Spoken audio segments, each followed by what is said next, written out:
You're fucked up. I am. Welcome back to the Mads and Sackcast. Gotta turn off my TV back here. Shit. We are here to discuss sushi and marinara sauce. Um, actually, Hey, Mike.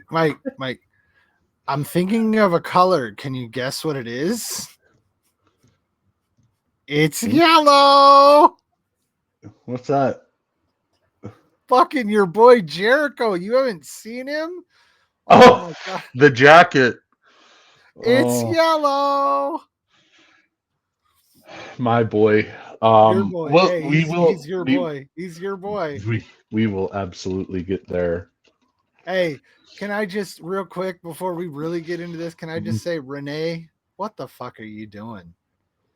Like, I thought you like I see the professionalism and how fucking awesome the women in WWE right now are, and I'm like, Renee was like the beginning of that. She was the most professional. She was awesome.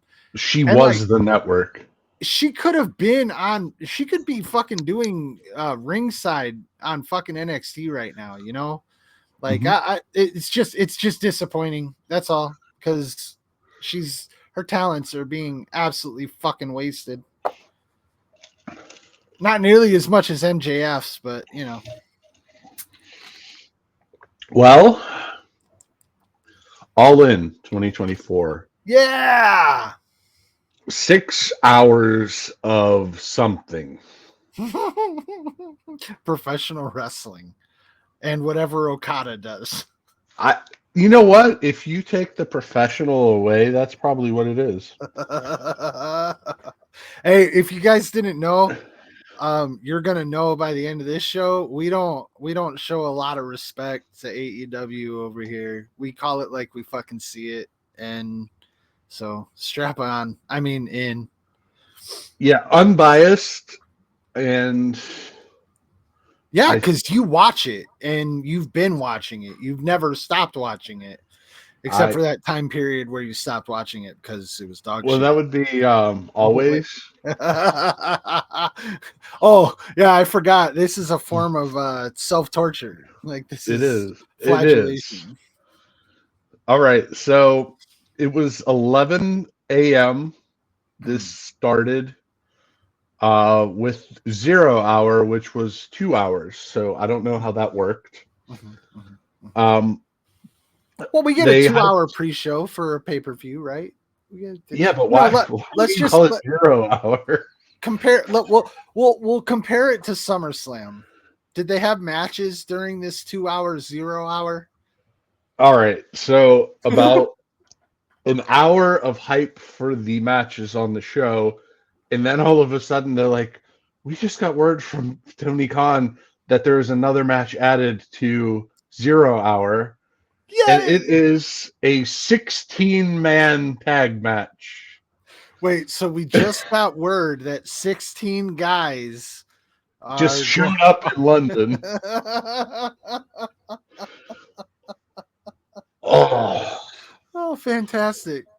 Well, I'm not buying the gimmick so far, right? Not buying the gimmick. So you had Renee and RJ City hyping all the matches, and then they're like, we have this 16-man match, and then it was literally straight 5 hours of wrestling. Like, one match ends, the other one is in the ring already. It was so wild. Make a 1-minute video package describing why these matches are happening, because if you do not watch the 11 hours or whatever of AEW TV, you don't have any concept. If you are not in the 500,000 group of sickos that they have, none of this makes sense. It literally, none of it. So the first match is the Dynamite Kid, Tommy Billington, Kip Sabian, Rocky Romero, Kyle Fletcher, Leo Rush came back out of retirement for this extravaganza. Action Andretti. Do you remember Action Andretti? No. Who's Action Andretti? Action Andretti was an enhancement talent that Jericho put over on Dynamite and made a star, Mhm. and no one has ever seen him again. So clearly he's not a star. And then Top Flight, Darius and Dante Martin, who are constantly getting hurt. They now, their gimmick is they are airplane pilots or something. They have little hats and little uniforms. It's really pretty. Um, I didn't think those, anybody had gimmicks in AEW. well, I think the thing in AEW is they don't have baby faces and heels. Oh, Because only yeah. 2 matches had baby faces and heels, and everything else was just here's people. So those 8 wrestled Jay Lethal, Satnam Singh, who is a giant, Anthony Ogogo, who wrestled Cody Rhodes like 5 years ago and was never seen again, Aria Davari, Private Party, who were the hosts of the show, so they just booked themselves into it. Oh, it The sounds Dark like it. Order, John Silver and Alex Reynolds. The Dark Order, I didn't know that was still a thing, but apparently it is. So with 16 men, I was imagining everybody's going to get their finish in, kind of like a Royal Rumble type thing, and Mhm. you just move for one. No, it was just a standard match, and it got nobody over. 11 minutes and 35 seconds. The first group of 8 that I described won. I think Top Flight hit some kind of flippy thing on somebody, and that was the match. Flippy thing on somebody. Well described. Yeah. Well fucking done, guys. So So wait, then hold on. We got to go back a little bit. So there's people 16, there's and people booking there was themselves into the match. they were the hosts of the Huh. show, Private Party, and then all of a sudden they just appeared in the match. Well, Kevin Nash would be proud. And then along with those 16, there was managers on the outside. Oh, of So course. Yeah. I mean, Yeah. I think that was just like, hey, we paid your hotel, we paid to fly you overseas, we probably paid a work visa for you. So we're gonna throw you guys on a show and go ahead and do something. Tommy Billington, the Dynamite Kid, his nephew, I thought they would like try to make him, but he didn't really do anything. So I don't know what that's all about. It doesn't sound like there was any structure to have anybody really do anything. No, I think that they probably booked this when the pre-show started, and then they were just like, here's your winners, give us 10 minutes or something. I don't know. And then we went right into the mixed tag team match. Chris Statlander and Stokely Hathaway. Yes, that's Stokely, the manager, versus Willow Nightingale and Tomohiro Ishii. If you don't know Tomohiro Ishii, he is probably a 45-year-old baked potato. He's just like a big round guy, real short and not very flexible, very stiff, probably just like all the rest of the New Japan strong style people that work themselves to death and can't really do anything now. Mm-hmm. And Big Stoke, who is probably 5'2" with a mouth on him. I don't know why he's wrestling. The stipulation is they get to choose the match between Nightingale and Chris Statlander at All Out. So whoever wins that picks the stipulation for the match at the pay-per-view in 2 weeks. And in 8 minutes and 10 seconds, Willow and Ishii pinned Stokely and Chris. Stokely actually hit a power bomb on Ishii, or not a power bomb, a spine buster. It looked awesome, and then Ishii stood up because I think he was probably it probably woke him up from his coma that he walks around in normally. I actually saw him probably in Ring of Honor 2018, and he was like pretty good. Mm-hmm. but he's just like broken down, and it's kind of sad to see. Yeah, I mean, it's what happens. It's Yeah, take all the bumps, and then yep. oh, I did forget something. My match ratings. Um, this match got a 2.34. Mm. The 16-man tag got a 2.67. Interesting. Interesting. Dave Meltzer gave it like 7.5 stars, I think. I don't know. And a rim job. Yeah, he was flown over there. He was there in the post media scrum. So he asked Brian Danielson's daughter a question. He was the only one that was able to ask her a question. How about that? The next match. The next Yes. match is a Yes. 10-man tag. I'll This be is back in like 15 minutes, dude. You just keep going. It's a 10-man match. I actually was looking forward to this Okay. because Ross and Marshall Von Erich were in this match with Sammy Guevara, Katsuyura Shibata, who, if you don't know him, he is the guy that had to have his brain removed in surgery, reported by Dave Meltzer. And Dustin Rhodes. They wrestled the Undisputed Kingdom of Matt Taven and Mike Bennett. So that whole devil thing that really worked out for them against the Cage of Agony, Bishop Vaughn, Toa Leona, and Mr. Get My Shit In, Brian Cage. So another note about this match, Brian Cage was dressed up as Wolverine and Sammy Guevara was dressed up as Wolverine. So when they brought their outfits to London, they didn't coordinate that they were going to wrestle each other and be in the same gimmick. Dustin Rhodes was dressed kind of like Deadpool. So maybe they all just maybe Tony, after a TV taping, had movie night at one of the venues that they rent out, and they watched Deadpool versus Wolverine. Maybe, I don't know. Dude, some of the clips that came out of that thing, like of Tony doing shit, like there's something else. Okay, Yeah. what number match are we on at this point? This is 0 hour match 3. This is the Oh main my event. God, dude. Are you At really the- gonna subject us to all? Yeah. Well, of course. Fuck. You're I dude. At this point, you're just like, fuck you. I watched it. You got to hear about I it. sat through 6 hours of this. The finish was the Von Erichs won.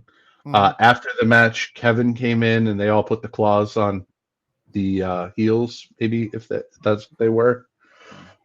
It was a fine match, nothing spectacular. They, for this whole 0 hour, they did nothing spectacular. Nothing.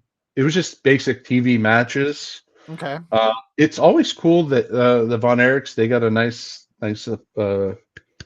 clap from the fans there, and nothing embarrassing really, except for the Wolverine versus Wolverine kind I of was thing. just gonna say, dude, Yeah. it's pretty fucking embarrassing that you got two guys in the same gimmick going against like The that's same gimmick and their opponents. like that's a little embarrassing.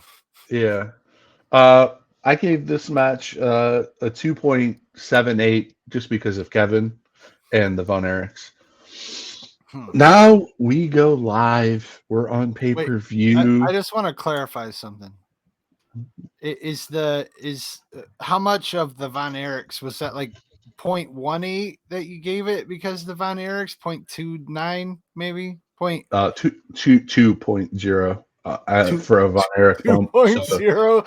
So yeah, okay, got it. I just wanted to clarify. That was about 80% of the scoring.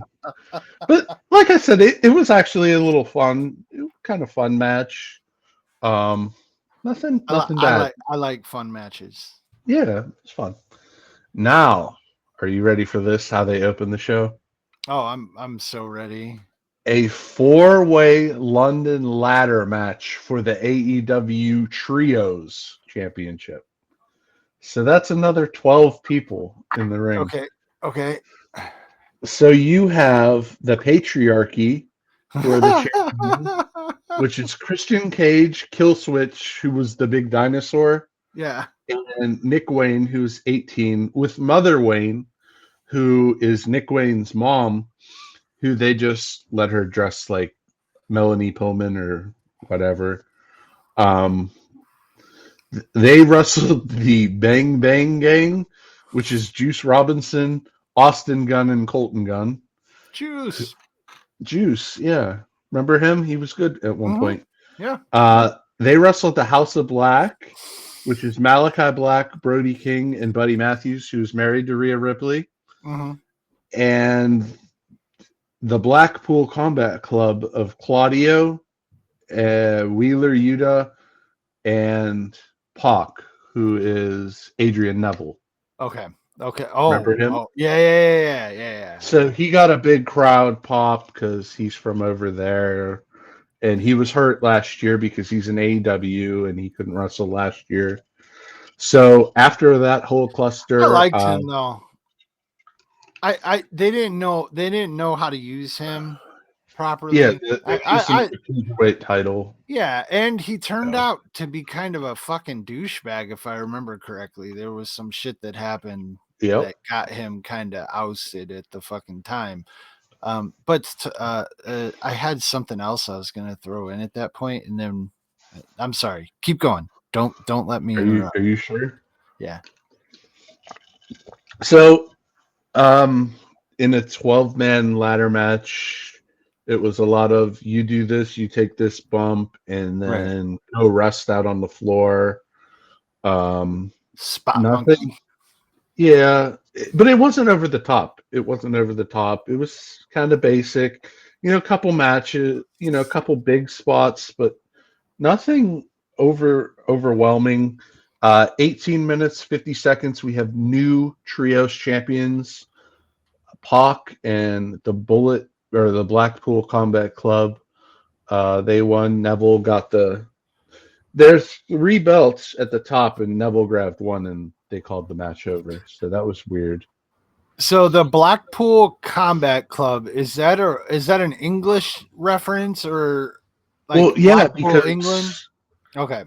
Because Steve Regal started it, but then he left and went to WWE. Okay. I just wanted to make sure, because like the names just feel so generic for these groups that they're forming, and I mean, like, I don't mind the concept of your business being based on like gang warfare rather than like the need for the storylines and the ridiculousness that they want to avoid because of what they're trying to do.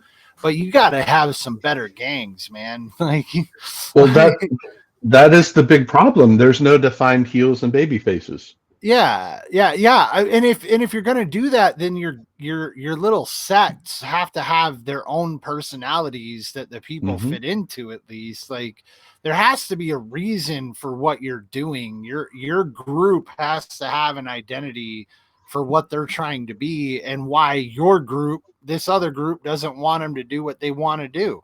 Like, you got to have some of that in there, like, even if it's just principle, just your groups have to have some principles, but they're just kind of generic, thrown together, hodgepodges, and it doesn't make sense. It doesn't work. You have the Blackpool Combat Club, who is Claudio Cesaro, Wheeler Yuta, who's just like a guy that they had that's young that they put with them, Moxley, and then that was Daniel Bryan as well. Or Bryan Danielson, and it was led by Regal. Well done, Jr. Left. So why do they still have the Blackpool Combat? Like, they can't think of a new name. Yeah. It's mind numbing. Wasn't awful. Wasn't good. 2.88 on that match. Then that went 18 minutes and 50 seconds. So you're with entrances probably about 25 minutes into this extravaganza. You Yay. go right into the Women's World Championship match. Tony Storm defending against Mariah May. Hmm. Tony, she comes out with the black and white entrance with Luther, who is Jericho's friend that can't wrestle because he sucks. Mariah May, young upstart, real pretty girl. Um, it was a basic match until the end. The finish was Tony came into the ring with the heel, the stiletto heel that was bloody. That's how Mariah got this match because they were together. The last pay per view, Mariah, Tony, and Nina Shirakawa all kissed on camera and walked off. Oh, I fucking remember Remember that. that? Yes, Yeah. yes. So Mariah wanted to be champion, so I guess that's how she got it. She bloodied Tony with the heel. Tony went to use the heel. Mariah schoolboy rolled her up, and 1, 2, 3, new champion, big pop. With a And that was pretty schoolboy? much, yeah, just a roll up. That was the finish. hmm I gave that match 2.65 because it was just kind of there. Storyline, it was pretty cool how they did it. So not Okay. not not bad. Okay. The next match was a last match for the FTW World Championship. Chris Jericho putting the belt on the line versus Hook, Taz's son. Hook came out with an eye patch because something Jericho did to him, so he could only see out of one eye. Jericho with the big Fozzy entrance. He sang one of their songs that wasn't Judas. Nobody cared. He looked like a fucking tool. It's yellow. Yeah, I think he had like an orange jumpsuit, so he looked like an old flabby Ric Flair wearing a nails jumpsuit.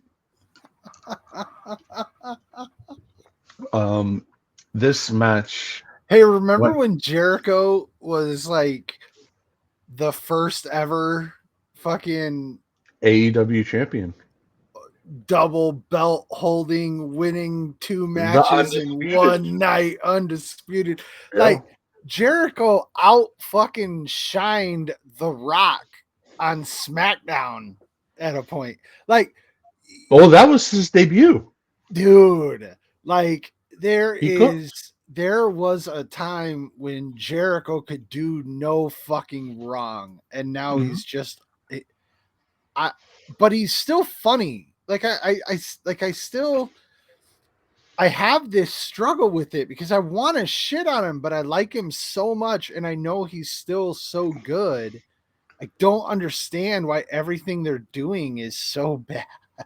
So I think the problem is Chris had these ideas when he was in WWE of what's good and what's Mhm. bad, and Vince was the filter. So Vince would be like, "That's bad. You can't do that." And Tony is, "Oh man, I love you, Chris. You do whatever you need to do." And this is bad television. Oh Chris my is Chris has a body like I do right now. He's like flabby. He can't do the moves because he's older. He's got to be close to 50. And this match was fucking rotten. The rating that I gave it was just in flat out embarrassing. God. Didn't even get a score. The finish came Jericho is 53, by the way. yeah, I had to he's look that probably up about because you 8 said years about removed. 50. I was like, Yeah, he's probably 8 years past his prime, and they still feature him every week. Hook won. He hit Jericho with the Kasahajime. Kaz got out of the broadcast booth and put it on Big Bill, who is Big Cass, mhm, at the same time. So that was cool. But nice. at one point during the match, Hook peeled off the iPad and went to all four corners and said, "I can see." What the fuck?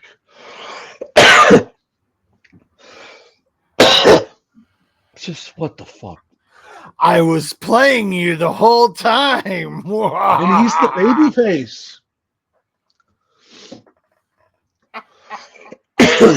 What? What are we doing?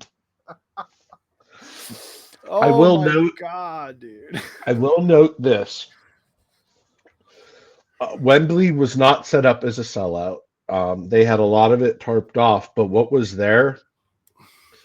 They have red seats because what was that Manchester United place there, right? At Where Wembley. were we? Wembley?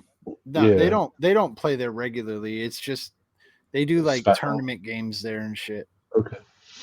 So they have red seats, Mm-hmm. and you could see a lot. Like there was a lot of people there. I probably one in every three seats was empty. But during when Jericho started singing, there was just a wall of people that got up and started walking to the concessions, restroom, whatever. It was very noticeable. I still say we should try and figure out how to raise money to go on the fucking cruise with them, though. I think we. I would literally be a completely different human being on that boat. I would banana hammock it fucking every day. I would make people as uncomfortable as possible. I would have so much fun. You Oh my know how god, like dude. in Rambo, they have like the machine gun shells that they wear. Mhm. I would have one of deodorant for that cruise because you know that nobody wears No, deodorant on. you like Walker, like fill it with Axe body spray. Just like the little cans You that could look have the like. bottle gimmick and just have the fragrance spray. Dude, that's so mean. We love you guys, AEW fans who watch this. All couple 100,000 of you, and Yeah. the 12 of you that are so vocal on Twitter. Oh my god, dude. So Anyway, the moving next along. match. Congratulations, Hook! You won your dad's belt back. That's great. The Yay. next match was a three-way tag team match for the AEW World Tag Team titles. The champions, the Young Bucks, defended their titles against FTR and the Acclaimed. The Acclaimed come out with their entrance. Max does a little rap. Bowens does his scissoring with Billy Gunn. FTR comes out. They got a mid pop because they're misused. The Bucks came out dressed as the Shitty Beatles. They literally looked like geisha girls with little colored on mustaches and beards. It's fucking embarrassing. The Shitty Beatles, I guess it's not just a clever name.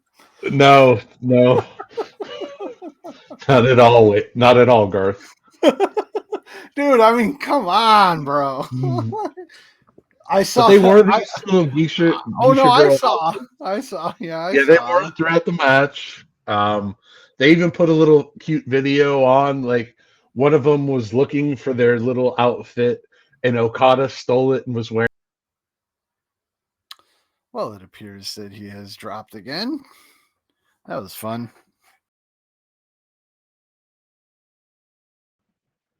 Yeah, we made it.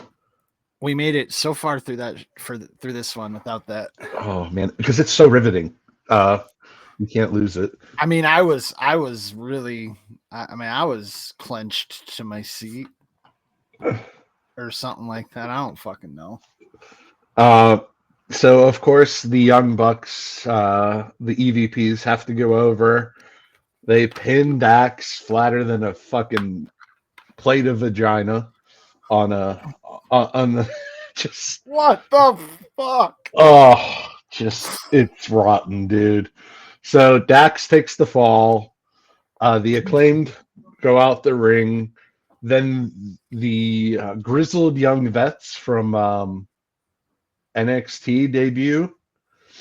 What is Zach Gibson and James Drake? I sent you a video of them today beating up the Revival again. Fuck the Revival. Well, the Young Bucks have really done that. So I mean, These that's two, like the one thing they kept from Cody Rhodes, I guess. yeah, it's cute. Dude, So the did I send you the compilation of him saying "fuck the revival"? Like, no, oh my god, there video I saw this weekend of him, like different clips of Cody Rhodes, and it's just every time it's him being like "fuck the revival." I'm just like, well, that's my new mantra for no reason whatsoever. But well, fuck the revival. Tony sure has. So of course, these two debuting guys look at the Bucks like they're going to beat them up and just beat the bloody fuck out of Cash because Dax has already taken the fall, so you got to Yeah, beat yeah. Cash up now. Um,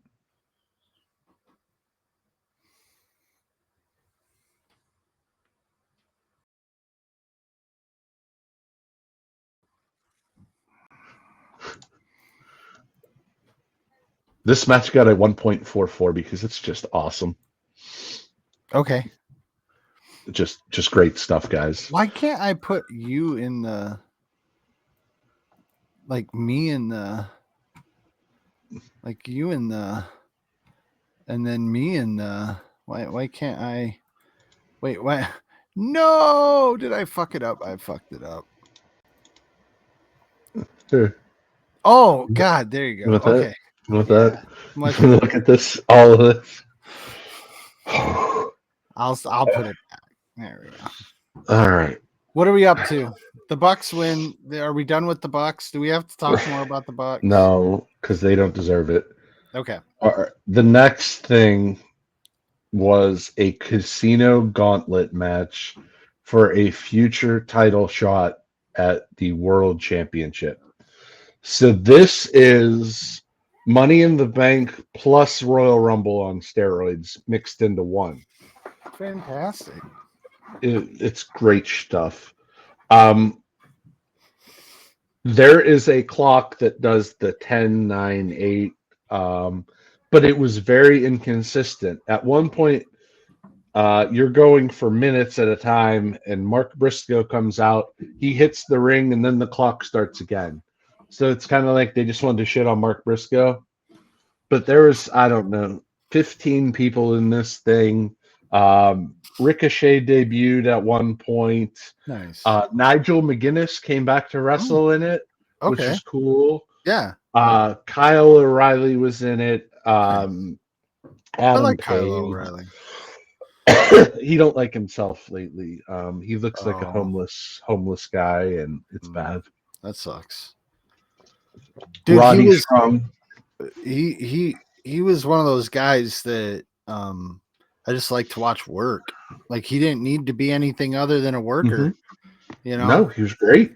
Yeah. Roddy was in it. Christian ended up. Christian had the dinosaur come out, fake chokeslam him, grabbed Kyle, chokeslammed him. 1, 2, 3. Christian wins. Christian at 26 minutes. Christian has a shot he can figure out whenever he wants to take on whoever the champion is at that point. This match I gave a 3.11 to. It was a good match. Just lacked consistency with the times. Christian Randy Orton, Money in the Bank 2011. Look it up. That's a great Randy Orton match. Okay. The next match is the first. Yeah, the same show as Punk and Cena. Yeah, I was gonna say I've watched that show a bunch of times. Yeah, that's a great match. Allstate Arena, baby, represent. Yeah, Rosemont Horizon to me. The next match was the first match that we've had on this show that is babyface versus heel. Will Ospreay challenging MJF for the AEW International Championship. Will Ospreay comes out to a massive pop because he's in his homeland. MJF comes out as Apollo Creed mixed with the Lex Luger tights from SummerSlam 1993. Right on. Awesome match. 25 minutes, 50 seconds. They teased the Tiger Driver. He finally hit it, got the win. Will Ospreay, new champion. Everybody saw that coming. 3.77. Best match of the night thus far by far. And basically the only two guys with any name recognition that could perform at a WWE level at this point. And probably the two biggest stars that we've seen on this card so Yeah. far Oh out of yeah, the hands down. 50 people that have already wrestled on this show. Yeah. MJF with psychology and everything, he can't have a bad match. He's too good. Ospreay is absolutely cooking right now. I've always been hesitant to say that Ospreay is a talent that can take the next step. I know that they're not in the same thing. I know that to him it's not the next step. I get that. But MJF, he's wasted. Absolutely fucking wasted down there. Now he's probably getting paid fine.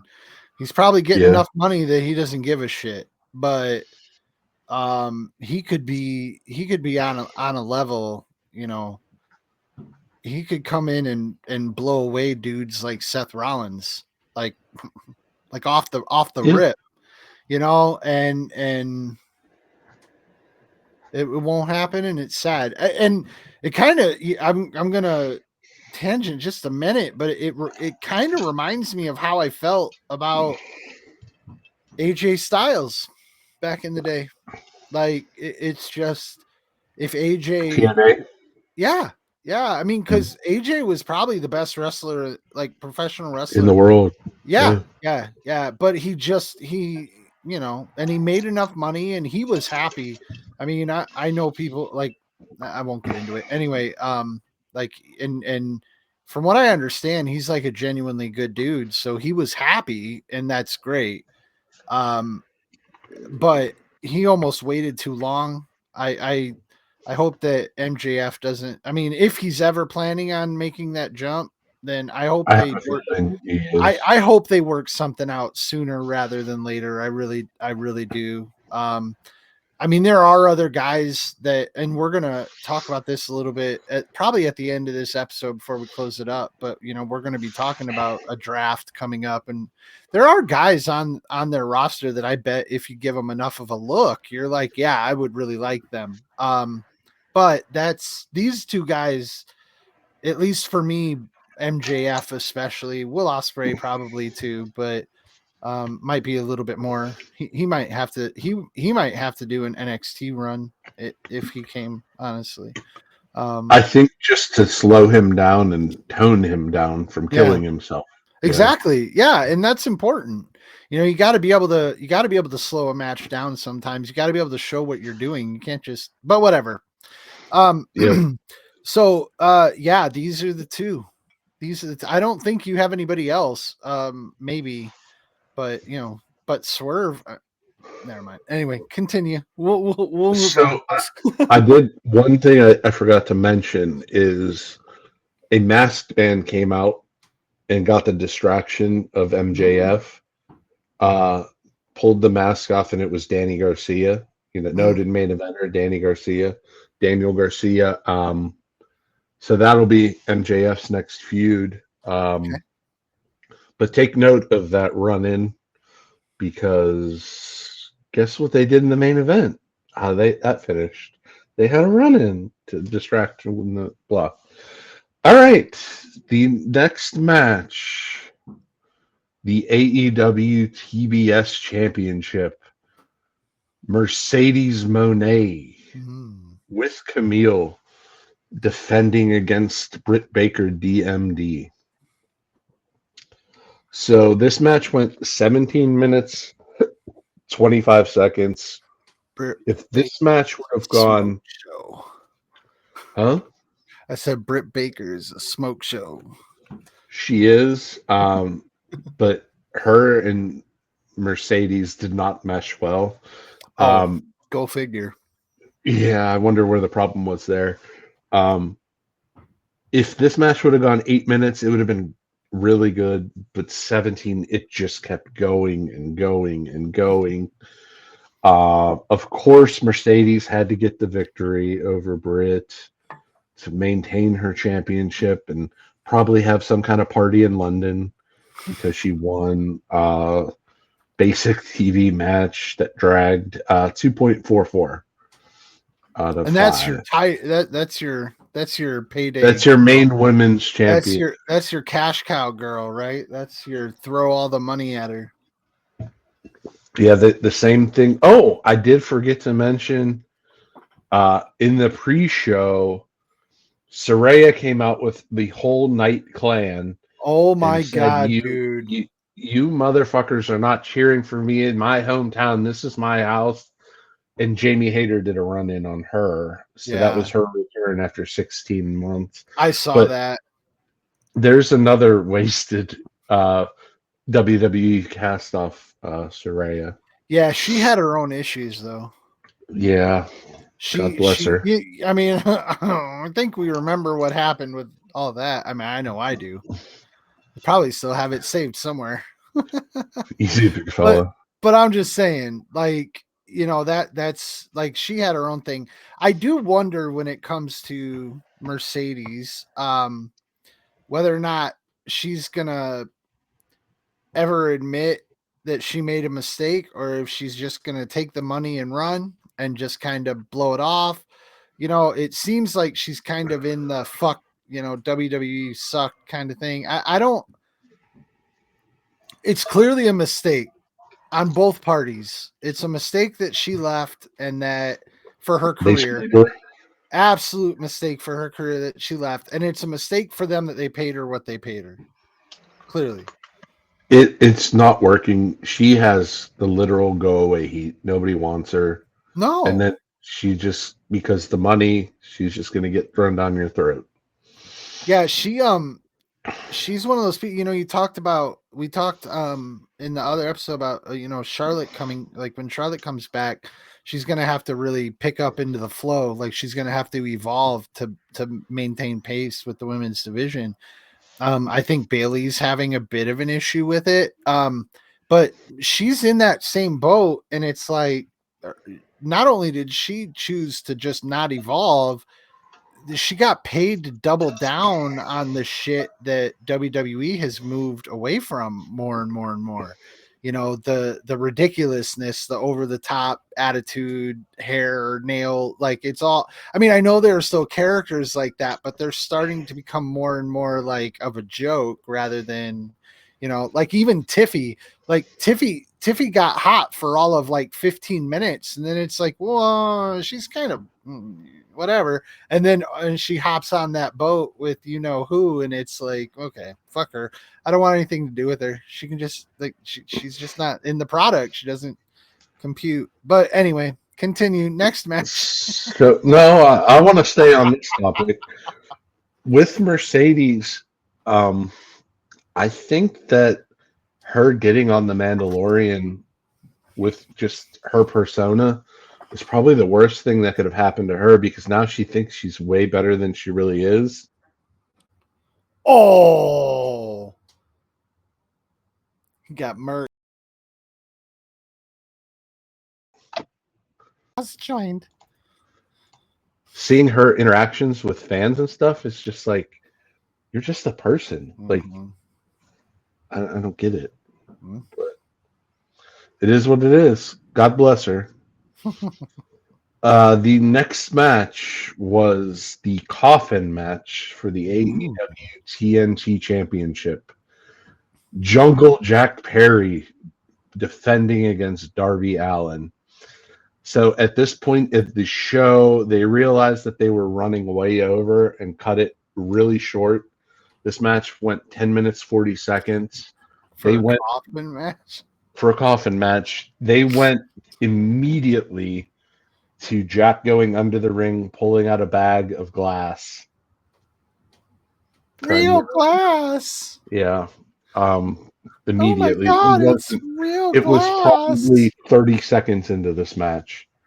The finish came They threw Darby in the coffin. The Young Bucks had to come back out with gasoline. Oh, of course they Like did. they were going to set the coffin on fire. Mhm. And then Sting's music hit, and Sting came back after his retirement.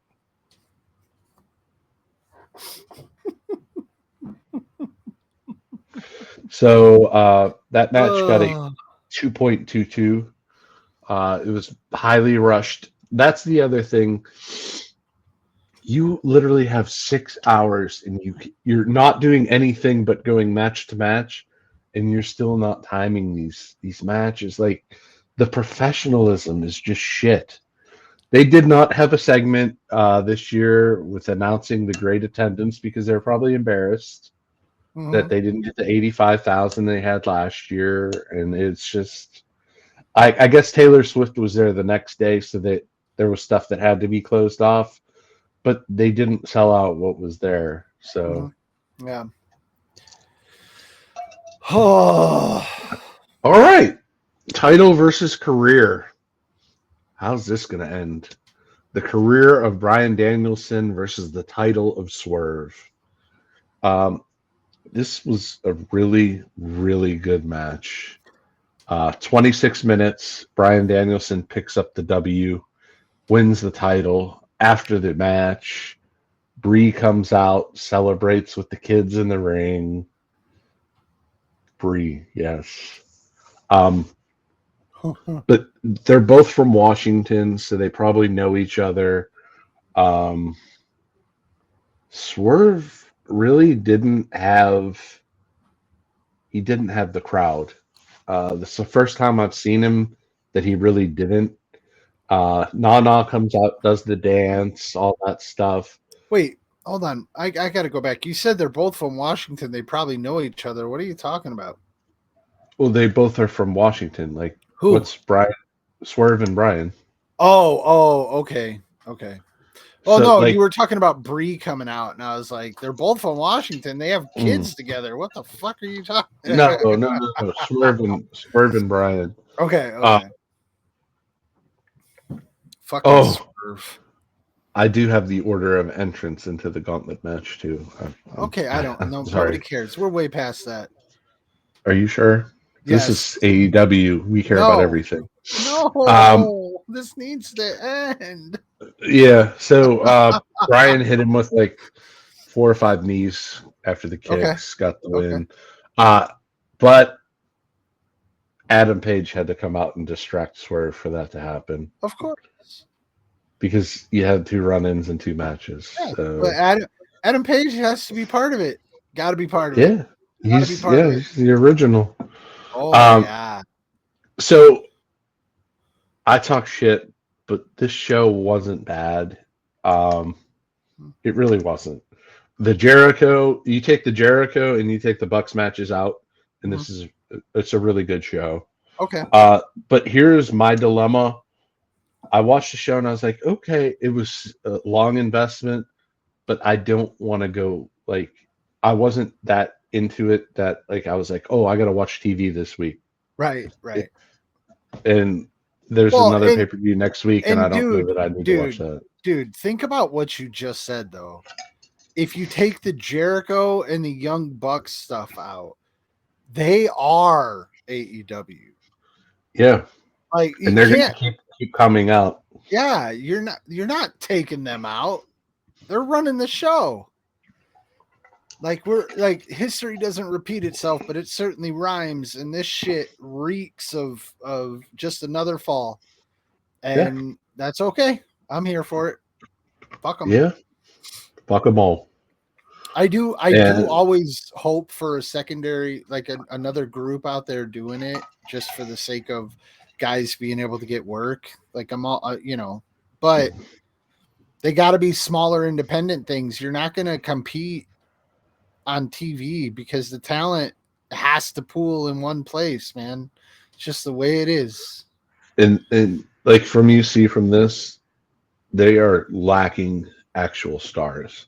They have guys, but they don't have stars. But I guarantee you, like, if you took, like, they can't book them to make them stars. Yeah. Well, and some of these guys are just still independent wrestlers. They have the Like, indie mindset. Yeah. yeah, and that's okay, dude. I'm here for the independent wrestling. Like, I'm not shitting on that in any way, shape, or form. I fucking love it. I don't have anything around me to support regularly, but like, I'm just saying, you're trying to sell out Wembley for 85,000 or whatever the number is you're putting it at with a bunch of indie dudes. Hmm. Like, They're missing it's the CM Punks. They're missing the Samoa Joes. They're missing Kenny so much. well, and I don't know how much Kenny has to offer at this point anyway. Kenny, I've Probably seen, not. Kenny's out there talking, like, he's not being quiet so much. Like, you can hear right out of Kenny's own mouth where he is. And I I mean, don't think he again, wants to come back. no, I don't think he does. I don't think he has any intention of coming back, Yeah. honestly. And I mean, Okada is basically a joke. Like, Hmm. he's basically a meme at this point because he They can't put him with fucking the move. Bucks. He can't move, and they put him with the Bucks. So it's a double kiss of death. Yeah.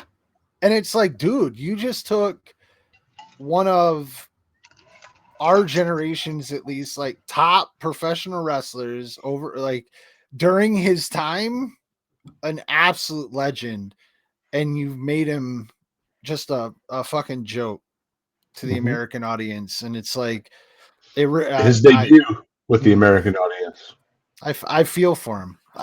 Well, yes and no. I mean, the American TV audience to an extent, right? I mean, like I said, New Japan was on TV for a stretch when Cody was out there, and when Kenny was, and when AJ was out there. But They it, were it on. didn't get the mainstream. No, not even close. I watched it, and I loved Ring it. of Honor, Ring of Honor too. But Yeah. it Oh was yeah, yeah, yeah. And see that, but see, that's another thing. Ring of Honor, you know, they still book as independent, but they weren't. Like, they had stars. They Mhm. had stars. Dude, Ring of Honor, between Ring of Honor and New Japan Pro, it was fucking awesome. And now we're It at the was. place where we've got AEW instead, and it's sad. It is. But whatever. So since we're doing wrestling, why don't you tell them about our idea? Hmm. Yeah, so we're gonna do a draft, right? We're gonna do all all available. I think we're gonna have to have some. I don't know. Do we need limits or do we not need limits? Because Yeah, I, we'll, I we'll have to discuss it further, yeah, but yeah, yeah, the yeah. idea Well, as a whole. yeah, I like the idea of drafting a roster. We'll do 25 guys, 5 females each, and we'll kind of spend a little bit of time developing, what kind of things, why we pick certain guys in certain spots and what we're looking at. And we'll build our own little brand, I think. I don't know. Why not? Yeah, each of us, right? Yeah. Fuck yeah. Yeah. Yeah, cool. Yeah. Oh yeah. Oh yeah. And then we're going to do it as a draft. So we'll go back and forth. Um, so there will be some stealing, I'm guessing, man. It's gonna be I'm looking forward to it. I need some time. We're gonna wait on it a little bit just because I want to prep it. Like, I wanna actually prep it. Make it special. Yeah. Yeah, for real. Because I mean, look, I'm not sitting here, like, I don't take it so seriously. I'm my age. I have the things in life that I worry about way above professional wrestling. But as far as my hobbies, like, it's number two. like like I have video games, and then I have wrestling, unless you count sports as a hobby, which I don't, because sports is life and wrestling is sports. So but yeah, it's like, I want to take it seriously, give it the respect it deserves, and I want to build a neat little roster. It'd be funny if we had like a copy of, like, WWE 2K, we could build our fucking show. Maybe we'll have to think about that someday, and we'll do some gaming footage of, like, matches from our brands. But like Yeah, I'm looking forward to that, man. That's probably a couple weeks out though. Yeah, a couple. We'll have to definitely brainstorm how we want to do it and everything. Yep. But like, comment, and subscribe if you like this content. How can you not? It's so Yeah, for professional. And we But got yeah. another one we're gonna do, right? We got another one we're gonna do. What's that? We got another show we're gonna do here next. Yeah, two. Two more? Holy Yeah, what a fuck. mini, and then another one. Okay. All right. Well, we'll see you next time, guys.